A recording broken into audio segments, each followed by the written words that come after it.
বাপ্পি মাহমুদের মৃত্যু পিছনের কথা। আজ চতুর্থ পর্ব নিয়ে হাজির হয়েছি আমি মনিরুজ্জামান বাবলু। একটি গণমাধ্যমের সবচেয়ে বড় সার্থকতা আর সবচেয়ে বড় ভিত হলো পাঠক আর দর্শক। বসতঘর আর 3টি দোকানঘর, আর সবগুলি ছিল তালাবদ্ধ। স্থানীয়দের সাথে আমরা কথা বলে জানতে পেরেছি যে এই বসতঘর এবং দোকানগুলো প্রায় 5-6 বছর ধরে এভাবে তালাবদ্ধ। যেই যুবকটি বা যেই ব্যক্তিটিকে এই বাপ্পি মাহমুদের পাশে এসে দাঁড়াতে, অর্থাৎ 2 ফুট দূরত্ব রেখে দাঁড়াতে আমরা দেখেছি সিসি ক্যামেরার ফুটেজে। তাতে বাপ্পি মাহমুদের বয়সেই বোঝা। এই তথ্যগুলো আমরা কথা বলে জানতে পেরেছি সেই দোকানের মালিক রবি দাসের কাছ থেকে। আইপিএলের কোনো বাজি ধরা হতো এখানে? না, এখানে বাজি ধরা কি হতো এখানে? এখানে তারা বাজি বাজারে হকার্সে ধরে এসে খেলা দেখতো কিছু লোক বসে। আচ্ছা আচ্ছা, মানে কোন বেসের এটা বয়স? এগুলি বিভিন্ন কোয়ালিটির, এই আচ্ছা আচ্ছা, মরিচ বিক্রি করে, ফল বিক্রি করে, এই কাঁচা তরকারি বিক্রি করে, ওই ধরনের ছেলে। বাপ্পি মাহমুদ কি আপনাদের এখানে আসতো? আমাদের দোকানে বাপ্পি মাহমুদ আসতো। ভিক্টোরি ক্লাব যখন ছিল তখন আসতো। ওই ভিক্টোরি ক্লাব আজকে 5-6 মাস আসে না। আজকে 5-6 মাস আমার দোকানে বাপ্পি মাহমুদ 5-6 মাস আসে না। বাপ্পি মাহমুদ এখানে আসে না? না। আচ্ছা আচ্ছা, তাহলে বাপ্পি মাহমুদ কাদের, তার ফ্রেন্ড সার্কেল কারা ছিল? এই সিদ্দিক কমিশনার ছেলে রানা, মানে কোন ক্লাবের? এই ভিক্টোরি ক্লাবের মমিন, তারপরে মাসুদ। ওই যখন 5-6 মাস আগে আসতো, এই তখন কোন টাইমে আসতো সে?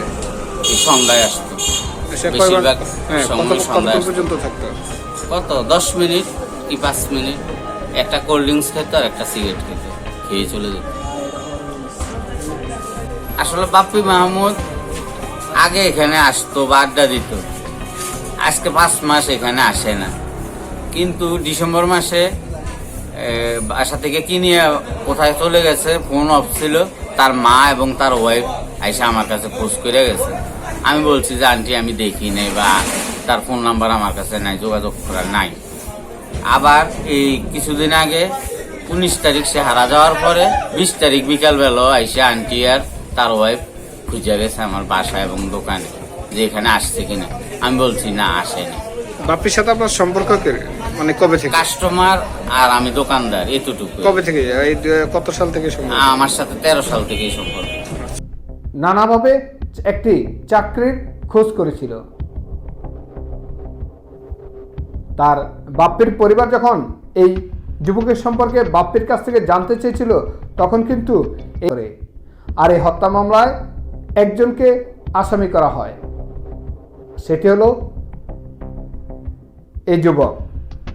আমরা আপনাদেরকে এই যুবকের পরিচয়, নাম, ঠিকানা এবং তার পরিচয় আমরা আপনাদেরকে জানাতে এই মুহূর্তে চাচ্ছি না। আপনাদের যেন এই যুবক সম্পর্কে ধারণাটা সহজে হয়ে যায়, সেই বিষয়ে আপনাদেরকে আমি দেখাতে চাচ্ছি এই যুবকের কিছু ছবি। আমরা আপনাদেরকে দেখাতে চাচ্ছি, আপনারা দেখুন যে এই যুবক কিভাবে তার বিভিন্ন সময় বিভিন্ন কৌশলে ছিল। তার ফেসবুক আইডির বিভিন্ন ছবিতে তার এই বহুরূপী চালচলনের দৃশ্যটি প্রতীয়মান। যেই বন্ধুর সাথে হঠাৎ দেখা, বাপ্পির সাথে হঠাৎ করে কোনো বন্ধুত্ব হয়েছে এরকম কোনো তথ্য আছে? কেউ আমার বাপ্পি মাহমুদের পরিবারে রয়েছে তার স্ত্রী, ছোট পুত্র এবং কন্যা সন্তানের দিকে তাকিয়ে এই হত্যার রহস্য উদ্ঘাটন হোক এই ছোট শিশুদের। আপনাদেরকে বাপ্পি মাহমুদের মৃত্যু পিছনের কথা আজ 4 পর্ব এখানেই শেষ করতে চাই।